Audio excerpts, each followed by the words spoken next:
Oh, hello, hundreds of people online. Lovely to have you here, and thank you for joining us in the room in person. My name is Barbara Clifford. It sounds like we've got some people. I can hear little beeps coming in from the back. I am your MC this evening. Neil's asked me to introduce this evening and our incredible speakers. So it sounds like you've all been on a bit of a roll, a startup roll, with all this amazing technology and knowledge and wisdom that's being shared. So I don't need to introduce Startup September to you. But if you are new, go back and watch the recordings, because apparently they're available for you to watch. There's lots of wisdom. So tonight we're focused on, Neil and I were just chatting before, we're focused on tools and systems. So you're going to get a variety of knowledge and wisdom tonight. I will ask that if you do have any questions, that you hold them for the end for each of us that are presenting information to you tonight. I'd like to acknowledge, I've got to remember to move the slides too.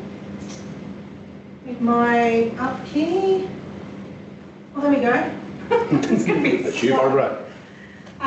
So I would like to acknowledge the country that we are meeting on here in person. We are on Larrakia country, and I'd like to acknowledge traditional owners past, present and emerging, any First Nations people that we may have joining us in the room in person today or online. I'd like to acknowledge your participation as well. So this evening, my slides won't move. Lovely how we talk about digital technology. And we're going up or down? Yeah, go down. Down? Oh. That's you. Right. Yep. Sorry. So complex. It's so complex. So first of all, I think this is our introduction slide. Is that right for Greg? Yeah, it is, yeah. And Greg is a mentor for the Business Enterprise Centre. So he offers wells of wisdom. I'm not allowed to tell you that he's a disco dancer. In fact, he's actually a systemologist. So we're going to hear incredible stuff from Greg about understanding the value, incredible value of systems in our business. Shall I bring forward Greg? Would you like to come forward? You can give him a little...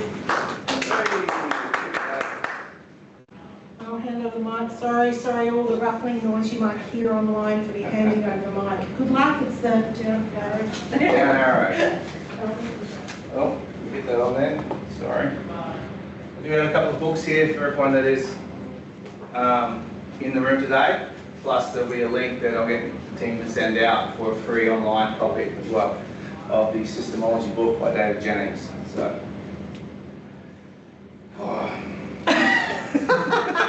So it wasn't just me. Of course not. Down button. Down. Down button. Systems equals survival for startups. That's what we're going to talk about today. Normally I'm presenting to a room full of business owners that are stressed out and have their businesses crumbling around them, and they are really trying to survive. We're going to talk about survival a little bit differently. We're going to talk about it as keeping going, getting from startup to staying in business for as long as possible, and preferably continue to staying on board instead of just the survival stage where you're just trying to keep ends meeting. So, welcome today. I'm thrilled to present to you today. Today is a session again for solo founders and startups. Okay, we're going to talk about systems, but not the boring corporate kind. Okay, the stuff that we want to talk about is about survival and freedom. Okay. Making business work for you, not the other way around. We don't want to be working for our businesses. So, I'd like to quickly ask you all a quick question. Okay. Who here feels like their business depends on them entirely? Anyone? Who here works for a business and feels like their business depends on them entirely? Quite a lot. Maybe not entirely, but a lot. Raise your hands if you feel like that's you. Yes, I'm sure that we have a few people. I've been there plenty of times. That's exactly what we hear. That's exactly what we find in reality. Most founders are doing the sales, the admin, the marketing, the delivery, invoicing. It's really, really exhausting.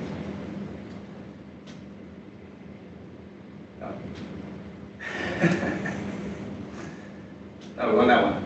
Okay, here's the truth. Most early stage business owners operate in what we call survival stage, which is where they're chasing work, doing work, and consistently putting out fires and has no breathing room. Where everything depends on you and you become the bottleneck. If you get sick, go on holiday, or just need a day off, everything stops. That's not a business, that's a job with no sick leave. So true. Okay. Is there an area in your business today that feels chaotic and or inconsistent? I want to take a moment and just drop something down. I'm going to use that a bit later. Here it is, trapped, no sick leave. So to help you out a little bit, we're going to start with a metaphor. Okay? Business, your body as a business system. Your body right now is breathing, your heart is beating, and everything is running, all right, as it should. But if one thing goes down, say you have trouble breathing, it makes a whole lot of your body sore and harder to do. It's just like in business. You could have great business, but if your finance system is running poorly, you'll have cash flow problems. You'll have trouble scaling or growing because the cash is not getting into your bank account. Without cash, you can't keep moving. So, right now, is there a part of your business that you can think of that is like a weak organ for you? It might be your delivery system, your marketing system, or your finance system. Again, jot that down. We're going to use that again a bit later. And that one should come up a minute ago. So, bear with me. I don't have a clicker to fire through. So, now I know you might be thinking, systems sound great. That is, next one. Systems sound great. But you don't have time to create hundreds of SOPs. Let me assure you, you don't need to do that. In fact, trying to do that is a recipe for burnout. What we're going to think about and talk about is what systemology calls minimum viable systems. 20% of systems that do 80%, produce 80% of your results. Things like, and then we're going to talk about things what we can get rid of. We're going to start systems that we can delegate. Things like invoicing, lead follow-ups, meeting bookings, social media scheduling. So let me talk about something that's a bit closer to home for you all. Jay was a solo entrepreneur running an email marketing business. Jay found systemology. He started systemizing from the start. He started systemizing from day one. He had no staff, and yet he trained to train because he wanted clarity and consistency. He started started systemizing. He started talking about anything that he did twice, he would systemize. So he captured how he followed up leads. He ran discovery calls. What questions he asked and what tools he used. What did he do? He stored them. He reported them. He transcribed them using a tool like ChatGPT or Otter AI. And he stored them. So he had a place for later, so he could offload it to a VA when the time came. From the start, Jay got ready for success. Let's talk about Gary. Gary runs an eco-solution system, founded in 2005, been in business for 15 years, worked 80 to 100 hours a week. He missed family, he missed events, his health suffered. It wasn't until he found systemology, 15 years after he started, crushing him, that he discovered that this was his last hope. He wanted to find a way that he could scale, get his time back, spend more time with his family. When we started systemizing Gary's business, it felt like he'd lost 50 kilos. The man took his first holiday with his family in 15 years, took 3 weeks off and didn't get one phone call.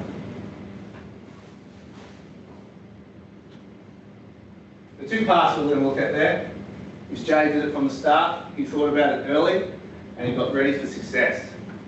Gary waited until the pain was crushing him and he suffered for years before it made him make the change.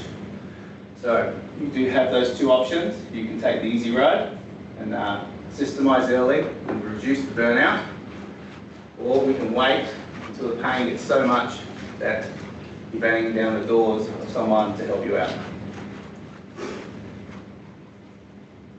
So what do we want to systemize first? So we're going to talk about minimum viable systems. What's the 20% that delivers 80% of the results? The framework is going to look at three things.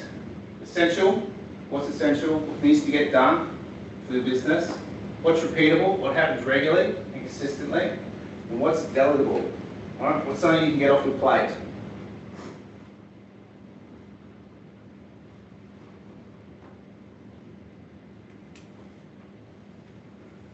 Some of the most common for startups are going to be invoicing and bank reconciliation. We can do those. Right? We can figure out how we want to do that and not offload it to a VA if we have to, or we can get someone to help us out. Lead generation or data entry is another one where we can spend a lot of time. That is helpful for the business, but we can definitely offload. Social media scheduling, it's something we want because it keeps us visible, but it's definitely something that is taking away time we can spend with customers. Client onboarding, which is where we find new customers and they don't feel the confidence as it's not simple for onboarding, so we can make that system repeatable so that every client feels special from day one. These are the kinds of tasks that don't directly make you any money, but keep your business moving. All right? They are often first things you can delegate to a VA contractor if you have the system in place first. How you going? We're going to create some small wins for some big results. Here's the thing, you don't need to start with the most complex systems. You start with the simplest ones first. Save 10 minutes a day, times that by 8, it's 80 hours a week, back in your pocket.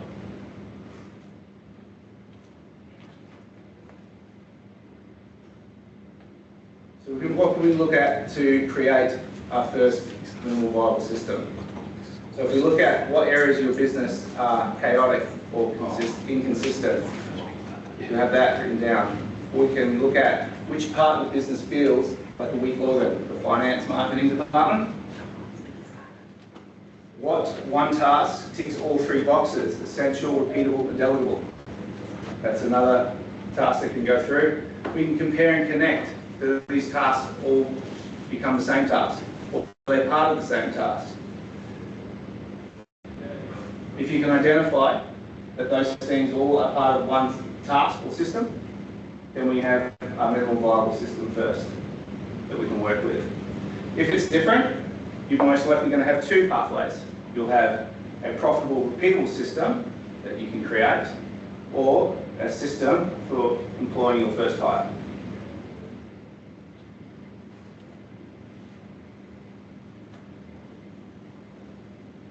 So, do we need to systemize everything? No. We just want to look at the minimum viable systems first, the 20% that drives the 80% of the results. Look at what's essential, repeatable, and delegable. And remember, done is better than perfect.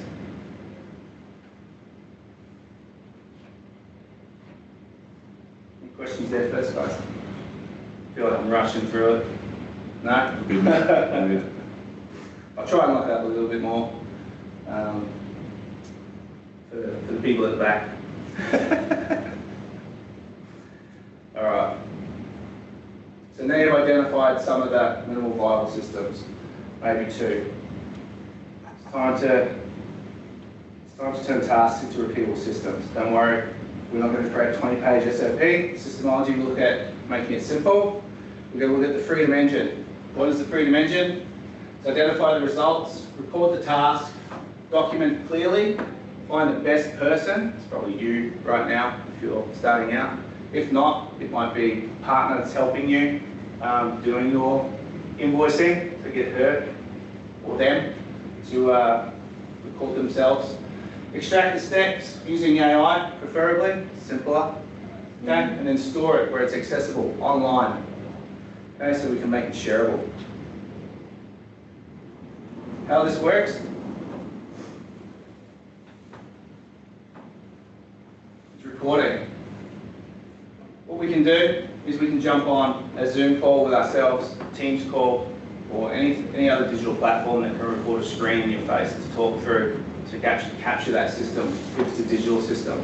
If you're working in the field, you might look at using your phone to record someone and talking through that system. If not, just audible. Just talk to it, capture it, record it. The main thing there is to capture it. We then want to run that capture system. We're going to grab the transcription out of there. We're going to run it through AI. That's what the best thing that AI is for, is creating these documents for us. Run the transcription through ChatGPT, Copilot, Gemini, your favourite system, your favourite AI, and ask it for a step-by-step on what you've recorded. It's hot up here. Under pressure. He's not paid the bills. Yeah. You turn off the AC at 5. Yeah, we get a discount. They reckon they do. Yeah, they do. Costs us $200 to turn it back on again. Oh, Jesus. For everyone online. It's a system. Hope your one's working. We're going to ask for a one-pager that we can review. Obviously, we can't trust that AI is going to give us the best result. We still need to review it, but it's going to get you 80% of the way there. Okay, which is where we want to be. If we want to look at storing that system, where we're going to put it, best places for it is online. It's going to be Notion, Microsoft SharePoint page, Microsoft Loop, or we have our own system hub. This is going to be an online page that we can actually send to people. Okay, it's shareable. It's easy to update. It's not a document stuck in a file somewhere. It's something that we can make visible quickly.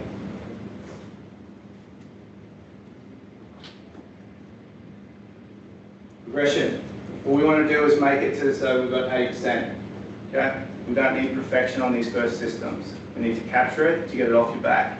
When you get your first hire, they can perfect the system for you. We want to get it out the door. Because 80% out the door is better than 100% in the drawer. One of the biggest issues with creating systems is delegating. A lot of founders have trouble with the art of delegating. And that's normally because they don't have a system to delegate from. They just delegate what they want done, and then you don't have the framework that we've just talked about creating.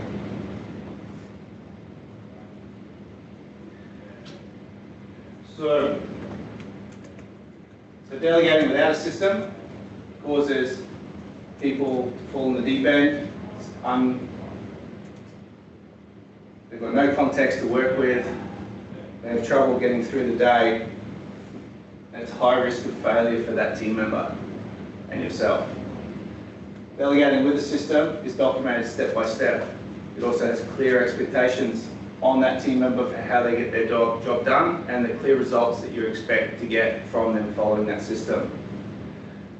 This also takes away the problem of if it's a people problem or a systems problem. Because if you have it documented and there's a problem, you can always review the system to make sure it's right. If it was followed, we know it's a people problem, and if it wasn't followed, it's a people problem. If it was followed, it's a systems problem. 90% of the time, it's a systems problem. We don't have it, or it hasn't been reviewed, it's out of date, we haven't gone back to update it. Because it's in a document somewhere, hidden in a drawer. So what do we delegate first? We like to look at the replacement ladder. Okay? We like to look at administration replacement first, marketing, sales, leadership, and then you can step out of the business as owner. That's the pipe dream. That is the dream. Stepping out, having a business that runs itself. What can we delegate first? Inbox management. It chews up most people's day. Right? I think it's recorded, and Barbara probably sent me on this one. probably about 3.4 hours a day most people spend in their emails, right? So straight away, if you're an owner, you're probably spending more time than that. If you can delegate your inbox, you can get a lot of time back. Social media posting, it's another trap for startups. It's because we've got to get visible, we've got to get known. We can't find people, we can't sell to them.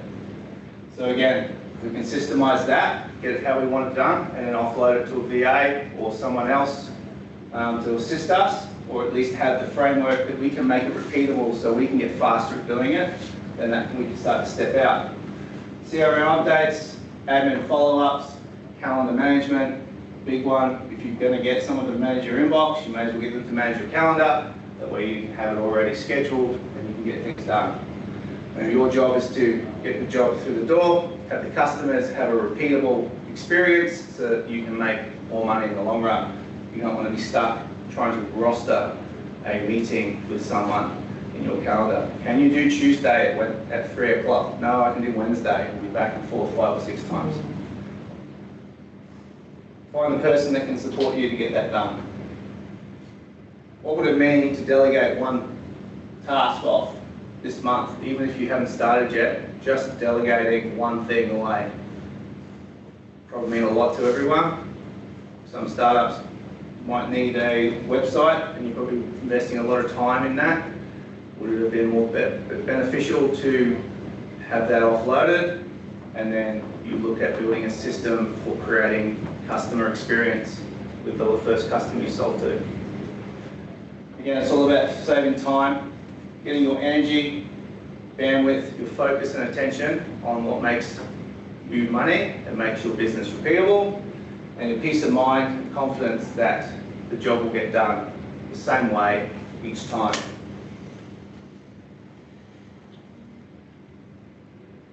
So we look at, once we've got a minimal viable system in place and we start onboarding, how do we onboard someone? So here's the system in itself. We want to have a welcome video that introduces your business and your values. You want to share your systems, so have those systems shared with your new team member or your VA. Explain how the Freedom Engine works in regards to recording what they're doing, how they run that through the AI to get their system, where they store it, and how they update it. Start small, one system at a time. Don't give them 10 jobs to do. Make sure they master that first system. So if it is someone doing your bank rec, make sure they're following it each and every time, line by line, and they go through one at a time. If it's invoicing, make sure they're invoicing correctly, and they're going through one customer at a time. Then start layering those on, giving them more systems, and create that feedback loop so that they can actually update those systems or provide you with information to get that updated. Climbing the competency ladder. So a lot of the times, the biggest trip up for the actual team member coming on board is the competency ladder. Task is second nature and performing without thought. Task can be performed correctly but requires conscious concentration. Aware of the skill gap, knows what they need to be learned, and unaware of what is needed and known to be done. The biggest gap there is obviously not knowing anything, not knowing what needs to be done, and it normally happens when the business doesn't have any systems in place. They onboard a team member.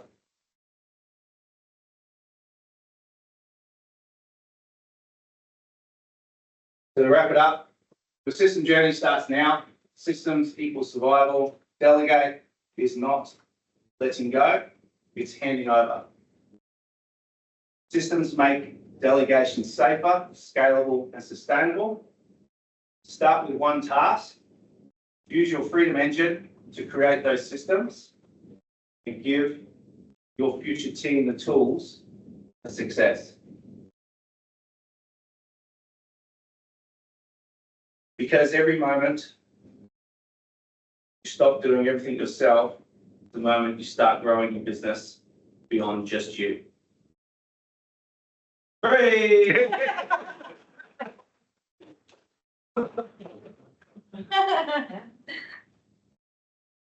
Glad you walked it out there. I'm giving away a free book for everyone who came to that this morning, and online for the other. Everyone online will get a free copy as well. Said, it's got full. Wow, I know why Neil's got us on together, because I'm a huge fan of that system stuff. So some things that I wanted to share with you that I picked up on, I was in the back nodding, like, yes. I was like, hallelujah, hallelujah. So my specialty, I'm from the Hinwood Institute, that's my company, but I specialise in time management and stress management. So I see people that don't have systems. I see people that can't string words together because they're exhausted, because everything's up here and they're relying on everything up here. So even if you're the only person in your business, the sooner you systemise stuff, the less you have to think about things. And remember, I've got to do that, then I've got to do that, then I've got to do that. It's the sooner you start utilising it, the better your business is going to be. So if you're a small business, for anyone who's online or anyone in the room, you may think, well, I'm not big enough to have procedures or systems. It doesn't matter. As soon as you start delivering a business, you want to be consistent in the delivery of what you do. If I go into a restaurant to order a meal, I want to know next time I go into the restaurant and order that dish, it's going to be the same.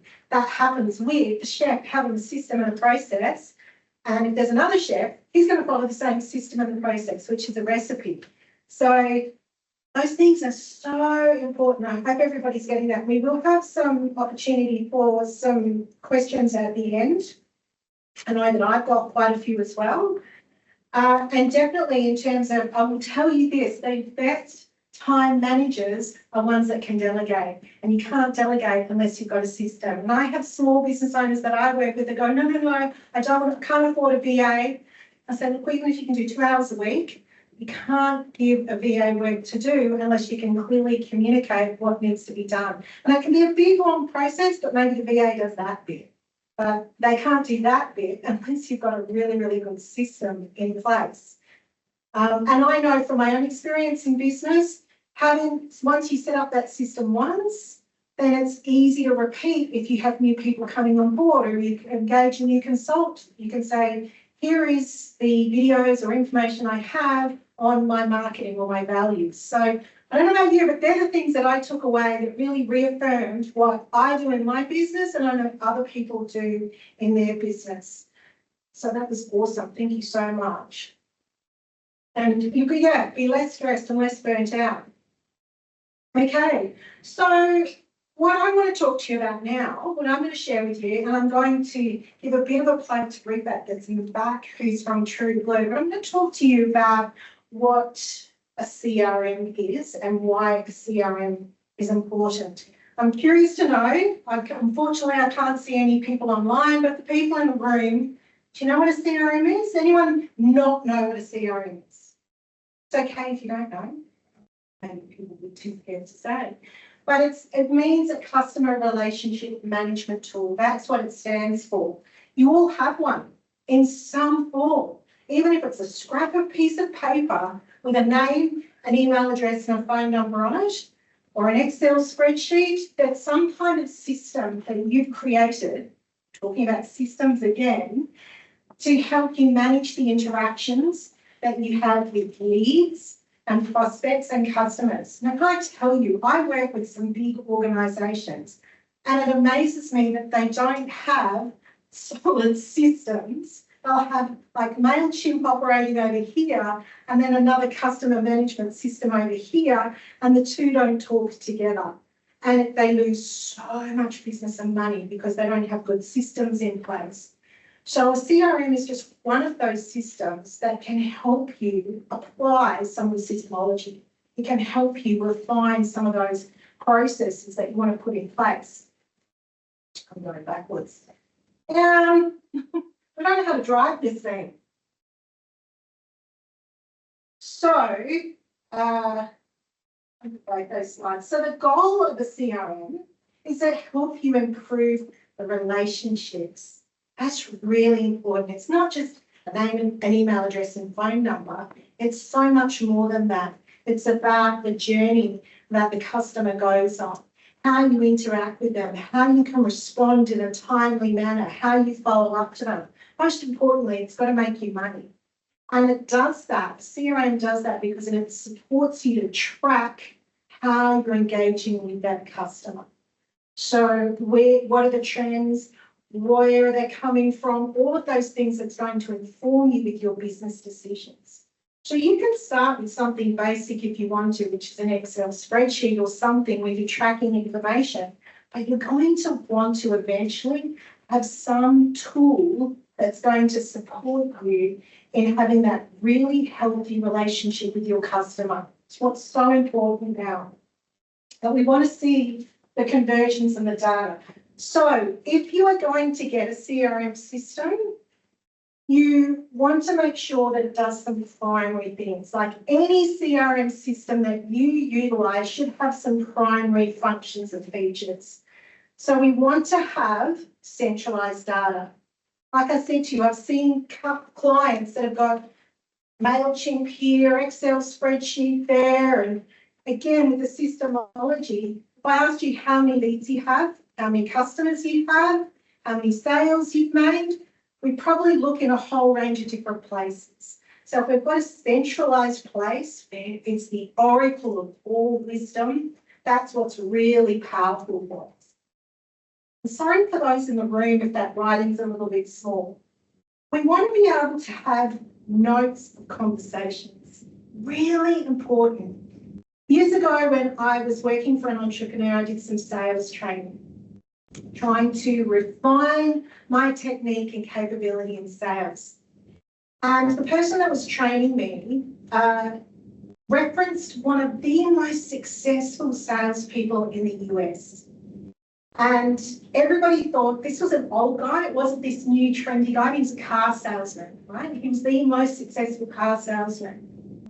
And people asked him, what's the secret to your success? You know what it was? The key to his success was having immaculate records on his conversations and the details of people. So if someone walked into the car yard, he would go, Fred, hey, how's it going? Did you end up selling your house? And how's your little dog Spotty? Did you have that surgery with the wet? I saw your wife down the road and she's having a great time with the new tennis club and blah, blah, blah, blah, blah. Because your customer wants to feel like you're the only person in their world. Like they don't care about your other customers. They've got their own problems that are unique to them. And they want to know that you understand it and have a personal relationship. So tracking those conversations, when you spoke to people, what you talked about, what their pain was, what they love about your business, when they want you to call you back, all of that stuff is really important. Now, a customer might say to you, talk to me at the end of financial year. I can't do anything right now. We've just spent all our budget or something like that. I'm going on holidays. Talk to me in 3 months' time. I can't make any decisions right now. You would want someone to come and tap you on the shoulder and go, that person that you spoke to a couple of months ago, you want to call him because he was keen, just wasn't the right time. So we want to be able to have reminders and tasks to tell us to do something. Once again, the system. When do you follow up on a proposal? When do you follow up after an event? What are the systems you have in your business that makes your business so beautiful and special and unique compared to your competitor? And so the CRM can support you to do that. The other big mistake that people make is sending out bulk emails from their Microsoft Outlook account or their Gmail account. And they've got a list of people that they like to send to. If you're doing that in your business, you're putting your business at risk, because especially if you've got a designated domain to your email address. Because if people don't have a way of unsubscribing from your material, they will mark it as junk or spam. And if too many people do that, then you get blacklisted by the servers. And it's really hard to undo that, really hard to undo that. So you want to be using some system to bulk email. And also under Australian spam law, you have to be able to demonstrate how people gave permission to be communicated and have an easy way of unsubscribing. So these tools are designed to do that and to break through those barriers. So if you're just emailing people in bulk your newsletter from your email address, you're going to get yourself in trouble. And most importantly is you need the data that's going to tell you where your business is functioning well. Where did the leads come from? How many leads did you get? How many of those leads converted? What was the advertising that you did? That's great knowledge, right? Because you want to systemize it, you want to replicate it, you want to do it again. But you need a system that's going to produce that data for you and be able to tell you that really, really quickly. And in building your relationship, you want to be unique. So I'm from Alice Springs. Oh, sorry, just hit my mic. I'm from Alice Springs. Nothing annoys me more when I get emails saying, come and do this face-to-face event in Darwin. I'll forgive you being sick. But that gets really frustrating for me in Alice Springs. I don't care what you Mum and Darwin are doing. That's great. It's not relevant to me. But if I get an email that says, hey, if you're in Alice Springs, here's something for you, that's relevant to me. So if we can segment our lists and go, I want to communicate with the people that like to eat pizza in Alice Springs on a Wednesday night, let's just say, great, that's a nice segmented list and I can be relevant to them. So that's the other thing that a CRM does really, really well. So they're the main things that you want. They're the main things you want a CRM to be able to do for you. Now I'm going to give a bit of a plug to True Blue. So Ribert's at the back who can answer any questions. Here's my big long list of all the things that I love about this system. I've tried a lot of systems. I have gone through so many CRM systems. I've worked for clients that have used really sophisticated systems. And they can be really, really expensive. I feel like this is ideal for small business, but there's also big businesses that are using this as well, because it's really, really powerful. The good thing about True Blue, I think one of the big things for me, territory business, right? I'm very proud of being a Territorian business. I want to support other Territorian businesses. I want to talk to somebody on the phone who understands what it's like to do business in the Territory and the challenges that we experience.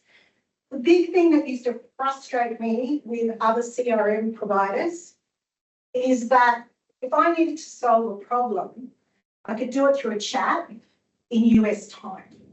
So I had to wait until 5 o'clock at night to be able to get onto a chat in real time to be able to solve my problem or get up really early in the morning.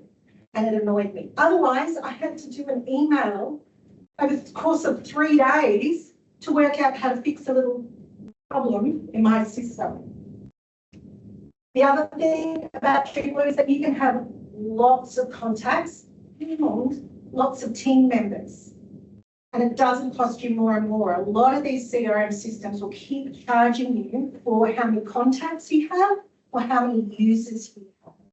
So that's the other thing that was really important to me as a small business. I've got a VA that only works a couple of hours a week, but I want them to use my system. And I don't have to pay a fortune to have them have access.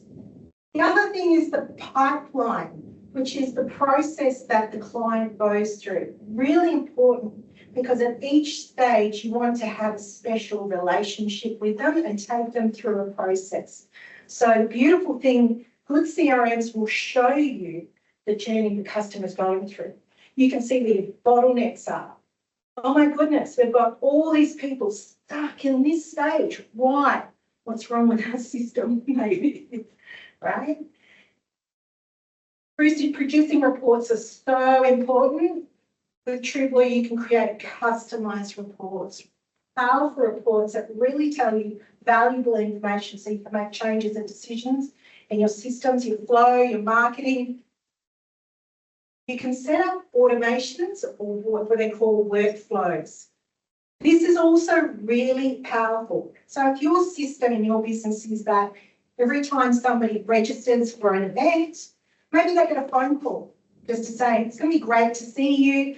Please make sure you register at the door before you come in. Now, through this system, you can actually have a voice message go to someone's message bank and do that for you. You can automate it. Pretty powerful, right? Amazing. And so SMSs or voicemails to message them can be automated. You're having a very personal experience. You can schedule to social media, once again, and also people are engaging with that content on social media. It's tracking through your CRM as well. People can message you through your social media and you're tracking them in your customer relationship management tool. You can create landing pages or mini websites, amazing little mini websites for a specific product or a specific program. And once they're engaging with that, clicking on that, you're tracking everything they're doing. How did I do that? Touch screen. Ah. Up.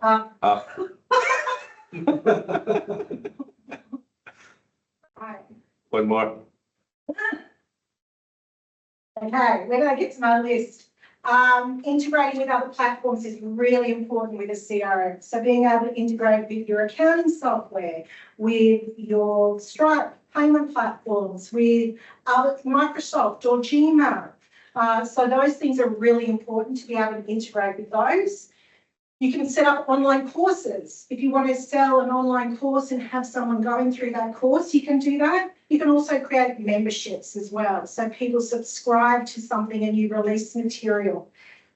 You can track activity with trigger links. Now, this is really powerful. So to give you an example, I can automate an email that goes out and it says, if you want to have a strategy session with me, click on this link here. It's a trigger behind that link. And so what that means is I can see who has clicked on that particular link.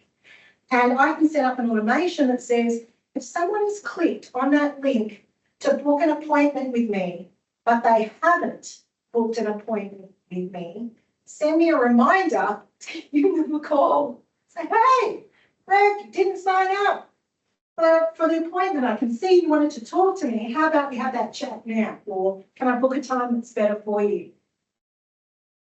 And the other thing is a lot of people spend a lot of money using tools like Calendly to set up different appointments. So once again, with your clear systems in place, you can have different types of calendar appointments.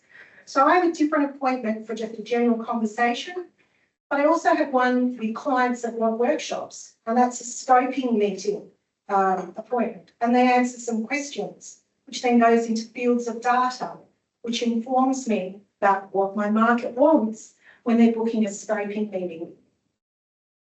So there's a whole range of things that this platform does. Rifa can answer if there are any questions at the end, but is there anything else you want to say to what I've talked about on here? Well, you have mentioned a lot of things already. So, but again, I'll leave some flyers for everyone in here, and also, BECNT shares about Trueblue Connect and our team, often through their newsletters and emails too. So yeah, but in the meantime, if anyone has got any question, I'm happy to answer. Regarding Trueblue. And I probably can't hear that online because he's not online. yes. So and you can't see him, so I'll just relay. Do you want to come and speak? Yes, I'll quickly leave it to all the audience and the actors, and we can provide some quick ideas. You can see him in the camera now. There's his little head popping up there, maybe. Okay. You want to speak? Oh, sorry, I have my thumb over the mic. Right. Thanks, Barbara. First of all, as Barbara mentioned, that we are based in Darwin, based in Darwin Division, just on this building.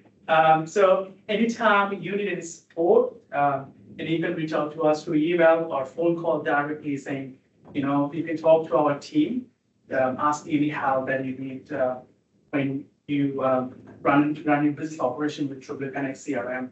And yeah, we have got a great team here. They are available most of the days, and you can get the support. Apart from that, the cost, we kept it very much reasonable too, because our targeted market is territory small businesses, and we really want to support and grow together with small businesses around. And that's why the cost, the price we kept very reasonable. It's just $149 per month.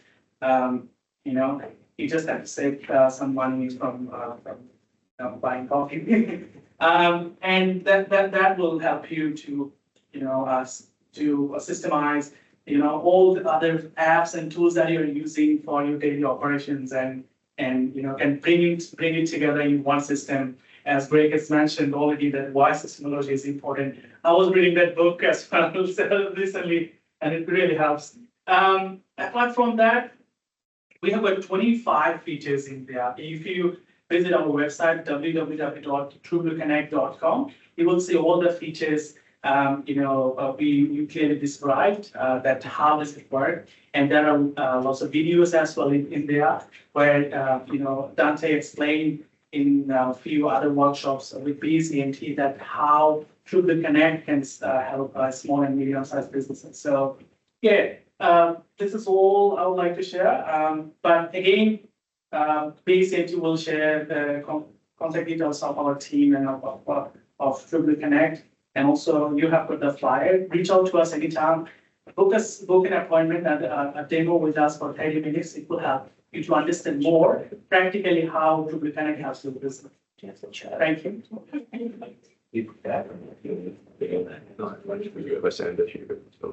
And even if you just want to ask questions about how CRM works, what it can do, these guys got about still, they really want to help, and we give some really good solutions to how you can use these systems. All right, Vicky, how are your heads going? Your brain's on your burst, are they? You doing all right? You okay? Okay. All right, so what we're going to look at now, I'm going to give you a quick run through of some digital tools. I'm doing a workshop tomorrow that goes into more detail, and we'll cover some of this, but I just wanted to share with you some tools that demonstrate some of what we've been talking about today that you can utilise in your business. And so often small business goes, I'm not big enough to utilise these, but there's some that you can use that are cheap, that are free. You don't have to be spending lots and lots of money on things when you're a small startup business. So I just wanted to, this is my pick of things.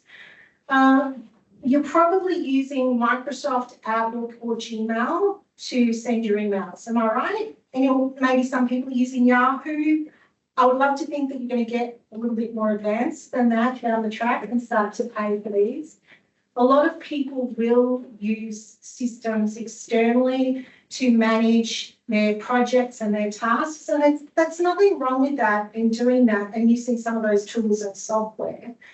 But it creates more system or complicates things. And when you're on your own and you're starting out, sometimes it's just managing your own tasks and what you need to do.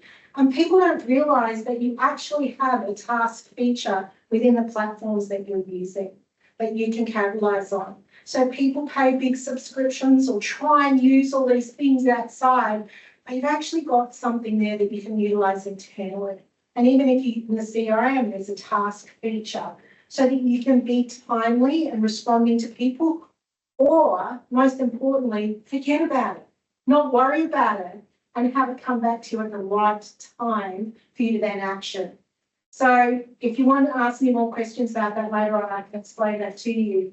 Once you start working with external people and outside, you might want to use some of these. These are some of them that people, you've probably heard of these, that people like to use external platforms. There's also probably something within your system that you can use already that you didn't even know exists. I did some training for a massive, I'm not going to mention their name, but a big internet provider company in Melbourne. And I was teaching them how to use Microsoft email and how to use their Outlook really, really efficiently. And I was shocked to find out that they were using Slack. You know what Slack is? Everyone know what Slack is? Like a conversation tool where you can have threads of conversation. They were paying a massive fee, a corporate fee to utilise this tool. And my point is that they also were paying for Microsoft, and there's Microsoft Teams, which is Microsoft's version of Slack. So, but you know why they did that? Because that's just what we've always used. That's what we've always done. But you probably have tools available within the systems you're already using. So Dan, Greg and I were just talking about this, and I learned some new things which was really, really cool about systemizing business. A lot of people don't realise within Microsoft, within Teams, there's a little plugin called Planner. You don't have to pay extra for that. And even when I'm working with government and massive organisations, they don't even know that this exists and available to them. And this is how you systemise your business. So you can see here, and I've learned there's a better way. I learned today there's a better way of doing this. This is a template, right? And here's all the micro tasks that I need to do underneath. And we replicate that. And the important thing with a good system and a good tool is that when you're delegating, you've got a way of checking where that task is at. Has it been completed or not? Is it overdue or not? So you can see here, these ones are, oh, I'm going to touch a screen. These ones are overdue. But I also have a system to be able to categorise them based on the type of task they are as well. So there might well be something like that that you can utilise in your own assets that you have right now. And you talk to the BECNT team about, or RIPAT about how you can systemise that, use those tools to systemise your business, rather than paying for all of these platforms that you don't use and cost your business a lot of money. This one's really stupid, really simple. I can't tell you how much I use this, but I love it. So if you want to write down, the URL is percentagecalculator.net. If you can't see it in the room, those of you online can probably see it. It's just a little web page that has some paid advertising on it. But do you know how often you have to work out percentage? Sorry, to the accountant in the room is probably going, you idiot. But when you're in a small business, sometimes you've got to work out these things, right? And it's just a really simple tool. I was not good at maths in school. This is a really simple tool that really helps me if I'm wanting to give people a discount or all sorts of different things, or what percentage of people turned up, or any of that kind of data. Really simple, and it's free. So I've got that bookmarked to be able to utilise it. It's the small things, right, that can make a big difference. Anyone heard of Unsplash? Anyone use this? Anyone not heard of it? What is it called, sorry? Unsplash. No? These days you can use AI to create some visual imagery, but sometimes it doesn't quite fit. Unsplash is a free platform where you can get stock photos. And so it's useful for building your website, doing PowerPoint presentations, creating a flyer. And you just have to, when you go onto the website, it's got here what kind of license, and you just choose free. And you can get some great photos.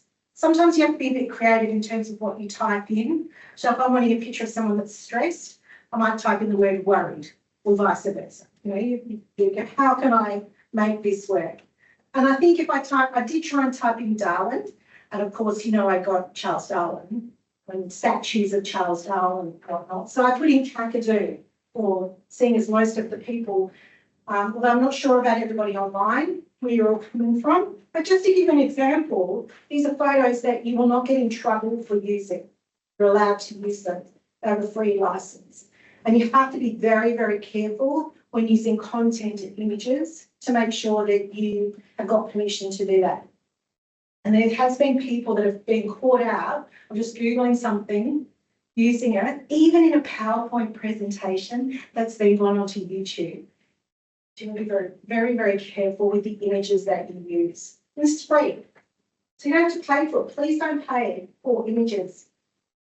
Google Forms is one that a lot of people don't know about. Amazing how many people don't know about Google Forms. So here's different ways that you can use it. And I use this a lot in the beginning of my business when I would get clients to fill out an intake form.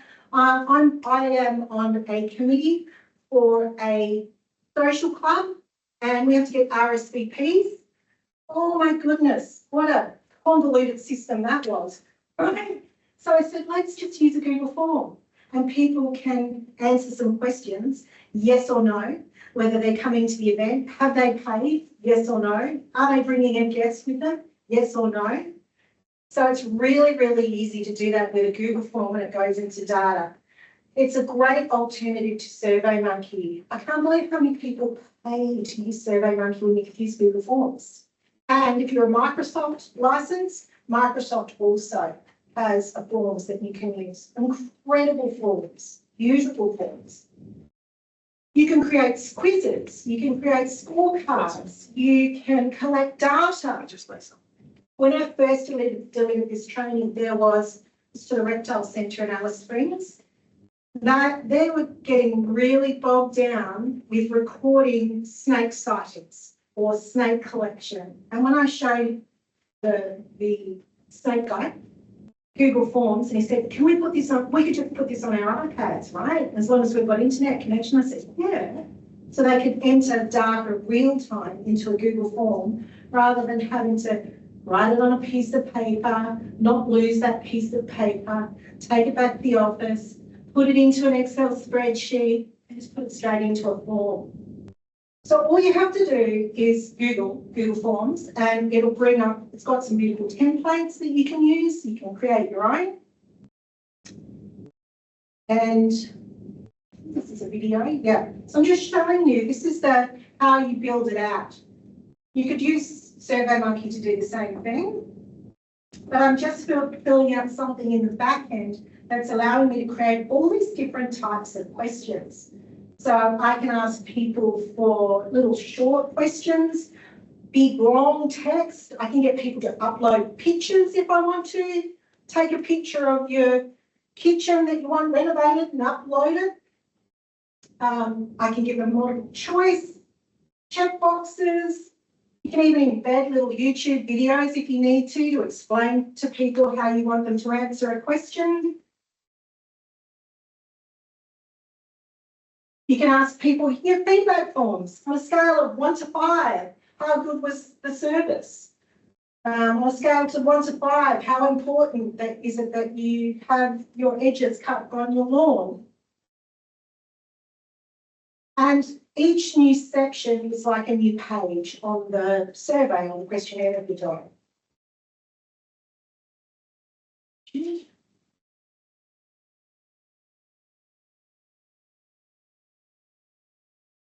Showing you all the different types of questions you can do. Anyway, I'm going to move on. So once we've got, the beautiful thing about doing the forms is that you can also skip questions. So in SurveyMonkey, you have to pay for that. That's an extra paid feature. And in SurveyMonkey, I think you have a limit of 10 questions that you can ask. So in Google Forms, what you can do is say, I think the question here is, this is a really old one. I created probably about 15 years ago when I was teaching people about social media. Have you used social media before or not? If they said, no, they don't use social media, then I don't want to ask them, and which platforms do you use, right? Because they're not going to want to answer that question. So I can skip things to a next section based on the answer that they provide, which can be really, really powerful. So the beautiful thing about Google Forms as well is that you can, and with other form platforms, is that you can embed it. So in the settings, and there's a lot of things that you can utilize that have what's called embed code. So it's really easy to put it into your website or into TrueBlue, for example. And you can give people code, that's the embed code there. So I just use that little code and put that into my website. That's what the form looks like on my website. So it's not fancy. If you're a startup business, it's easy and simple to use, right? And it's free to use. So that's what I used when I first started out in my business, because I wanted to save costs where I possibly can. When we're talking about social media scheduling is really, really powerful. So you can, within LinkedIn, within Facebook, you can go in and schedule things. But wouldn't it be nice if you could kind of do it across a lot of platforms? This is my favourite one to utilise. There's a lot more out there, but social monials is one that you can actually get lifetime access to through AppSumo. Has anyone heard of AppSumo? The geeks in the room now nodding their head. AppSumo is a marketplace where you can go and get, normally it is software that people are ready to take to market, but they need some early adopters, basically. So they've done all their beta testing. Now they need those early adopters and create a fan base. So you'll often see software that you've never heard of before, but it does what some of the big ones do. And you can get it for like $60 forever. Social monials is amazing. For such a long time, they've had it available through AppSumo. So for $80, you can subscribe to this and have lifetime access to it. Why I love this is because it allows you to systemize. So if you've got a really solid marketing plan, you can say, every Tuesday we want to send out this. Once a month we want to send out this. We want to keep promoting this for so many weeks in the lead up to this event, whatever your system is that you might have. So you can see here, I've got different types of categories of the type of things that I want to put out.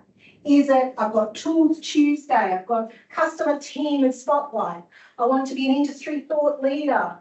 I do want to promote stuff as well. I do want to sell. The mistake that a lot of people make with their social media is sell, sell, sell, sell, sell, sell, sell. Especially with things like LinkedIn, you want to position yourself as an expert in your field. So you want to be putting out really good content and pepper it with some sales and some call to actions. So you've got to be strategic and systemised in terms of the rotation, how often you're doing that, what's the cycle, what's the flow. And this tool helps you to do that really, really well. So basically what I'm saying is, this is my routine schedule every week. This is what something might look like. So I can say, you probably can't see it in person, but I'm saying this is fun and inspirational, this is promotional. And some of this will only go to certain groups as well, but I'm being very strategic about my week and what kind of content is going to go out. So that's my plan that I put into the platform. And what you can do is basically have a conveyor belt of content. And it says, okay, we've got a promotional spot here. What's on the conveyor belt that we've lined up for promotional content, and it'll drop it in. Is that making sense? Are you following what I'm saying about that? So I haven't seen many platforms that will do this, where it'll say, bank your content and drop it in when you've got the spot. Most other platforms say, when do you want it to go out? So that's what I really love about this, systemizing your social media. So you can see here, I can, as I go to schedule something. Is that really your schedule? You're a machine. I actually, can I just tell you, I've been told by people that I've put too much out. That's an incredible schedule. So I've been told that I have to pull it back, actually. So, yeah. But it's not going to every, doesn't necessarily mean I'm going to every platform all the time. Yeah. I can choose at some, so I can say, don't bother putting this on LinkedIn, Okay. or, yeah. So, but yeah. So you can see with this platform, what it allows you to do is to be strategic. So I'm saying, this is content that is for the spot that industry thought leader. What I love about this platform is I can repurpose content. So I can say post based on the queue schedule. So just drop in this vacant spot, or I can say post it every 3 days for the next 3 weeks, especially if there's an event that's coming up or something like that. So you can put stuff on repeat to be able to make sure it lands on the feed when your client is going to be there. Because if you do it once, let's hope they see it, they may not. So if you can repeat it, and some people go, oh, the people are going to go, oh, she's posted that before. Trust me, no one is sitting on your Facebook page going, you already posted that. Seen it. Only your super fans, and they'll love you anyway. So you're lucky if people see your content. So this is a way that you can regurgitate it. If you want to, I think that code in the QR code still works. That's an affiliate. What that means is if you sign up, I get a kickback. You don't have to. I'm just, I'd be grateful if you want to. But you can see, I think this is the US dollars. So that's 70. So maybe it's about $140 or something. It's kind of worth it. You just pay it once and you don't have to pay for it again. So that's what you can see. I'm pretty passionate about that one because it helps me to be organised and strategic about what I'm doing. This is what AppSumo looks like if you're interested. And I think for startup businesses, sometimes it's really useful to go in here if you just need a tool that will do something. We've got a lot of AI stuff in here at the moment, but buyer beware. You can buy stuff and it's awesome and you have lifetime access to it. You can buy stuff and it goes down Google and it disappears and it's not there anymore. So I've had a bit of both. So it is a bit of a gamble, but I like it. I'm adventurous. It says if you're geeky and adventurous, then you might want to try it out.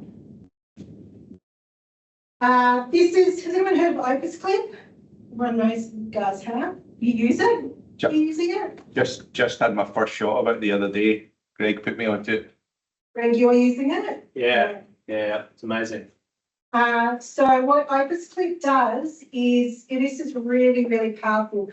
Video content is king at the moment.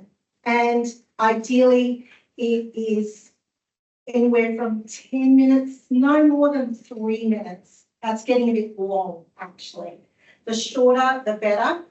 So what this platform does is I have 1 hour podcasts that I record with my colleague. I upload the video to this platform and it will edit and produce beautifully edited clips of my podcast for me, AI. And it's based on whatever we say. And then I can schedule it through the platform. And it's all little videos edited. I just did one on TikTok of one of these. And of course, it's the stupid content, but it's got over 5,000 views on TikTok. I schedule it to YouTube Shorts. Saying to Neil, the YouTube Shorts are going off, and I get 2,000 views on YouTube. It's got to convert to business, but we want to get your stuff seen. So I love this tool for getting that video content out there. So this is how it works. It's based on the transcribe mostly. It can do video, like if it's footy kicking or whatever, but most people are being an authority and speaking about their business or talking about something. So you edit the video based on the text that you choose. And if I say, yeah, it's kind of like this, I can just delete those bits of words and it'll edit it out the clip for me. And it doesn't have to be beautifully smooth. People are so used to bad editing on TikTok and CapCut and whatever, but this will just do it for you. And it puts that transcript here for you as well. So a lot of people are sneakily watching TikTok videos when they're supposed to be working. You can't have the sound up or in a doctor's surgery, but they can read what you're saying. Yeah? That just gives you an example. This is a recent one that I did. So this is actually, I think it's a video. I'm showing you all the content. They're all things that I'm going to schedule to YouTube Shorts, Facebook Reels, Instagram Reels, TikTok, LinkedIn, and the content is customized based on the target market. So Instagram and TikTok, silly, fun. LinkedIn is very serious. What do you think about that? What's your experience been with that? It'll make a much more longer post and around the subject matter. So it's really targeting the users as well. It's all AI generated. It creates its own hashtags, but you can go in there obviously and edit it. But don't have to think about it. It's written for you. So it's really, really powerful. So the things that we've got, obviously, they've got some more workshops coming up, but don't forget that we have also digital solutions as well. Has anyone heard of the Digital Solutions Program? You want to maybe talk a little bit? Digital Solutions is amazing. So you have access to people like me, Clifford. You can, I'm not sure if they're advisors, I'm assuming they are, Yep. through Digital Solutions. So what that means is, for a promo code, this actually costs money, but through BEC you can get a promo code to have access to expert advice on digital tools and solutions. So there's a whole range of people that you can access and get some consultation time. And you get considerable amount of time, and sometimes it's just to be able to navigate a little problem. I've used it in my business. I've made use of it as well to be able to refine how I'm using digital tools, my accounting, getting my accounting to work better and function better because it's a digital tool. So you be surprised what you can access through digital solutions to solve a problem you might be having in your business right now. It could be a digital tool or a solution that exists out there. Okay, I think we're missing some slides, Barbara. Okay. Sorry. I thought there'd be a Q&A slide. Sorry. So we have have you got any Q&A? I forgot to mention people online. If you just ask people online, they can click on the Q&A section and ask any questions. People that are online, there's a Q&A. Click on if you've got any questions. For the people in the room, do you have any questions of any of us? I do have a question.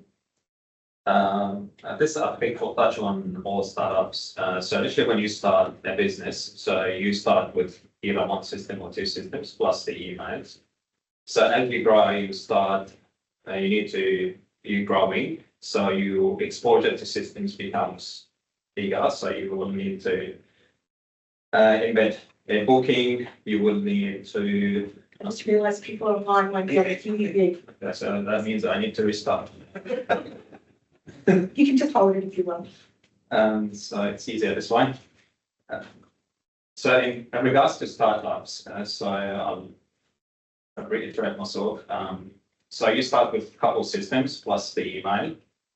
So as you start to grow, you will become exposed to various tools, various systems that you think, okay, it's great for the business. I need to start using this or tap into this system.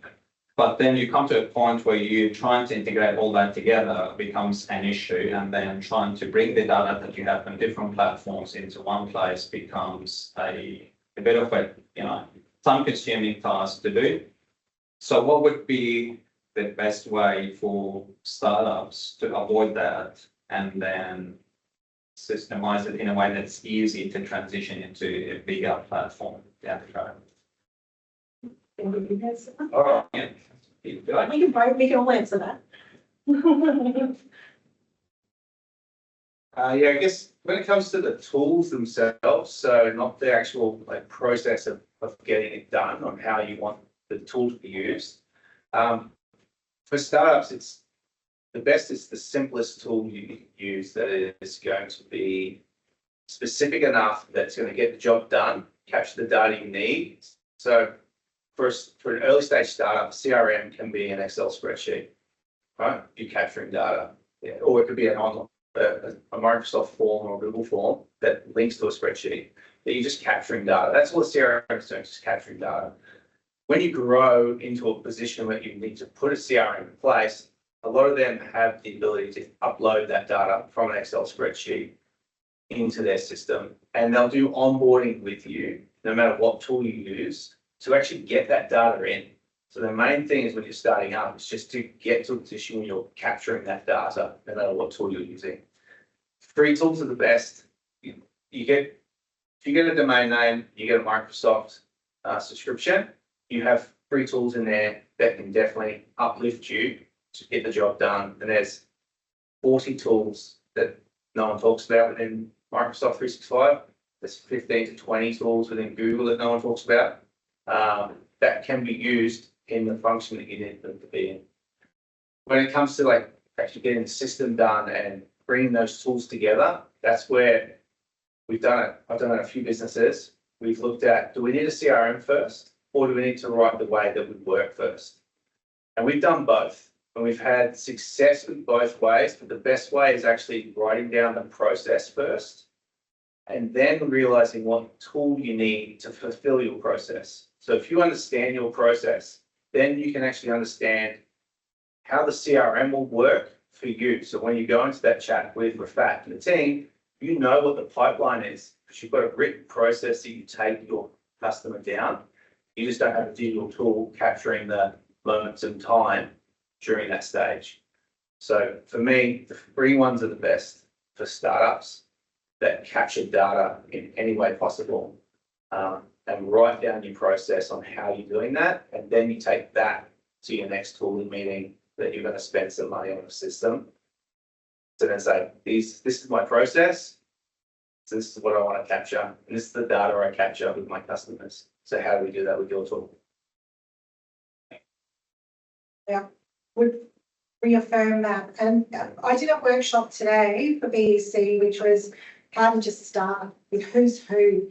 And it's basically any system is as good as the data that you put in is what you get out. So as soon as you can start refining the data that you're collecting, and you can do that in an Excel spreadsheet, name, email address, phone number, but where do they live? How do they engage with you? That becomes really, really helpful. And with the systems, as soon as you can start just jotting down, I love the idea of using AI. I'm definitely going to use that.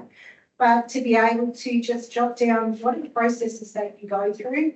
Because when you do decide to get a CRM, people go, oh my God, which automations am I going to do? You just build on those. I've just started recently, crossed over to TrueBlue.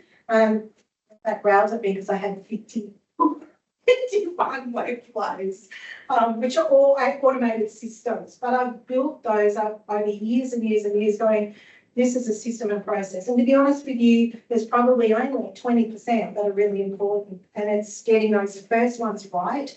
People overcomplicate with so many tools and subscribe to too many things, which is exactly what you're talking about. It's going, what do I need? What's the 20%? What do I actually need to do in my business? And how can I keep that simple so it's repetitive? Because if it's too complicated, then you're not going to, it's not easy to follow. Would you agree? Yeah, 100%. Yeah, it's got to be something that is easy for people to understand and for the process. So quality, the getting it done and getting the quality of it. Yeah. Got a question online? If you were starting on day one yourself and thinking about systems ahead, so I'll make this short so we can repeat it. Thinking about the systems ahead, okay, I want to be in a position where I've got them in place in a year's time. What are kind of your top three that you would be focusing on first? So to repeat your question, if someone was starting up and just starting from scratch, what would be the top three systems that we recommend? Yeah. Starting up. Do you mean software as a system? No, sorry, I mean process. Sorry, wrong word. I mean process. Yeah. Look, I follow the framework we said, like look for the minimal viable systems, right? It needs to be delegable. I need to get rid of it. It's probably going to be something I hate doing. Yeah. Right. It needs to be repeatable, make sure that you are doing it a couple of times.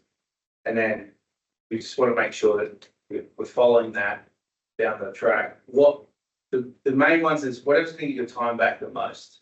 Right? My top three is always your calendar and your emails. Right. And today there's an app out there that can do that with AI as long as you build the framework on creating that. And we've discussed it before, Neil, in and around creating your ideal week calendar. If you can understand your ideal week calendar, then you can put that into this system or yourself or offload it to a VA, and you can get rid of your calendar management and your email management straight away. That's number one for me, because that's the biggest time waster of any person is email management and calendar management. As I said, most team members for big businesses, it's about 3.4 hours a day inside of emails. Owners, businesses is longer, and that's time that you're just spending you're wasting on something that you could be putting in effort that brings the money in the door. So, yeah, top three is email and calendar.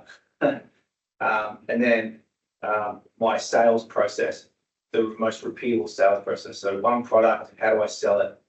You know, how do I make that repeatable? Yeah. So what's the process I go through? Yeah. They're my top three. Thanks, man. Thank you. My top three would be whatever tool you're using to send out your emails, that you save those contacts into your contact list. So when I first started out, I had a Microsoft 365. It wasn't called that then. I can't even remember what it used to be called. 365. Anyway, This is from Office. Yeah. yeah, Microsoft Office that you Pay get for the license. and you paid for it. Anyway, so I used to use that as my CRM, but I made sure that I had their first name, their last name. I filled out the fields of data in my contact list, and then I used categories and Gmail its labels to be able to segment that list. And then when I was ready to go to CRM, it was very easy for me to export that data.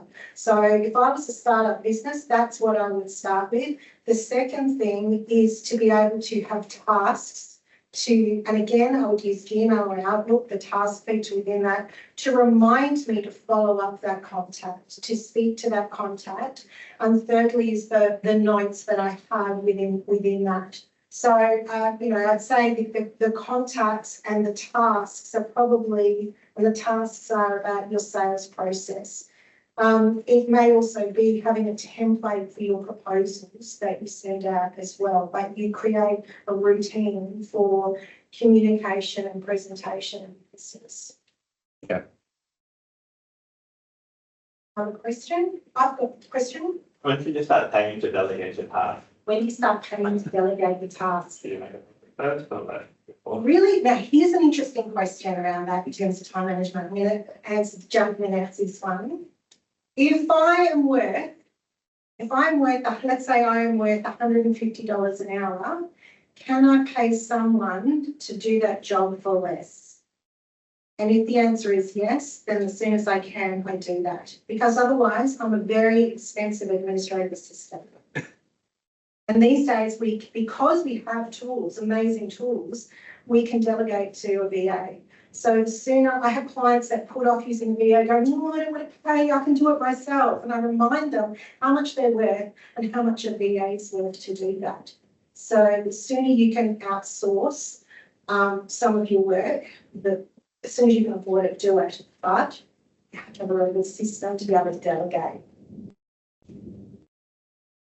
Yeah, when you think about email itself and like delegating email management and stuff like that, you think about most of the emails coming through are probably from someone else. So it's their priorities on your time that they're giving you. That's what an email is. It's their priorities on your time. You have to decide what you do with your time and what makes the most money. And sitting there for 4 hours managing my emails because I give everyone my email address because I started with greg@ghroworth.com. Instead of going sales that I can filter. So I don't know you, so you don't get to control my time. That can be a real big mistake as well. Like giving out your direct line email and not understanding that that's an email on your time. And yeah, if you can, as Barbara said, if you're billing out at 150, 200 an hour and you can get a VA to 25, then that task goes straight to the VA. Write it down, develop the system and process, and hand it off as quickly as possible because you can make another $250 an hour with another client. I just start with 2 hours a week. Like that's $50 a week. And then you get addicted, trust me. You're going to want to let them know. It's a question. Because that's a fear. A lot of people have fear around that. Am I big enough or serious enough to start engaging contractors? And yes, you can do it very soon and very easy. Yeah. I've got a question. Okay. My question is, in terms of the online systems, can you use something like OneNote to record your procedures? Because you were talking about SharePoint and stuff like that. Yes, you can use OneNote, definitely. OneNote's an all-in-one tool, really. You could actually record audio through OneNote using the record function and then the transcribe function, stick it in there. And then you could then grab the transcription, put it through the AI, get the step-by-step, put it into OneNote, and you could have it, a reference loop, which is technically in OneNote's, I don't know, inside of family, it's like the upgrade to OneNote. It doesn't do what OneNote does in any means, but it's definitely newer in that space. But again, yes, you can put the system in place. You can have a OneNote notebook saying SOPs, then structure it into departments and subfolder that down into the system you wanted as pages. You could definitely use OneNote. That's what I use in my business, particularly I use that in my business because it's really easy to search, really easy to catalogue, and so it's more user friendly for my team to go and reference standard operating procedures. Yeah. And you can update it really, really quickly. Yeah, as I said, as long as it's not the main thing with a system when you document process, don't put it into a document. Put it into something you can live update. OneNote gives that ability. It also allows you to bring in a video file onto the page. So that again, you can have the video and the step-by-step in one place and it can be followed. And then OneNote again allows you to create a link to that direct page. So you can have that inside of a task management system. So if you've got a VA that needs to follow this task when they're doing the task, you just put the link to the SOP inside the task, and then they just click it, they follow the strict instructions, do their job, task done. Yeah. Now you've got that full process, so you can definitely use OneNote. Yeah, and again, that's exactly what he just said. Really got in my head. That's exactly what I do. And again, because you've got these links, I can, for different team members, go, these are the only SOPs you need to follow. There's a massive library, and go nuts if you want to, but here's the key ones that you need to keep going back to.